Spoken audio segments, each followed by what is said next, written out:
This is Final Fantasy II for the SNES, a retrospective. I played this game a long time ago, and I barely remember anything about this game other than the main character being named Cecil and also not beating this game. You play as a character named Cecil, and you're tasked by the king to go and steal these crystals for some reason.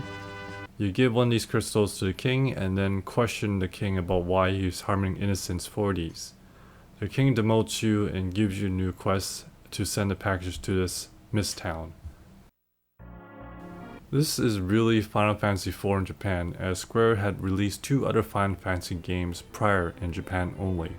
This would be the second Final Fantasy game released outside Japan, which is why it's called Final Fantasy II. The reason why I mention this is because compared to the first Final Fantasy game, in the beginning, things are a lot easier. You can pretty much one-shot most enemies, and if enemies do damage to you, you only lose a couple HP while you have about 200 something. Enemies also drop a lot of heals for you. So in a way, I think Square learned that making games really hard at the beginning is also not a really good idea. But I feel like it's actually way too easy at the beginning of the game. One other thing I found annoying was how often you get into random battles. Sometimes you just want to get somewhere and you have to battle, finish your enemies and continue to your journey, which gets interrupted by another random battle. It kind of breaks the flow of the game to me.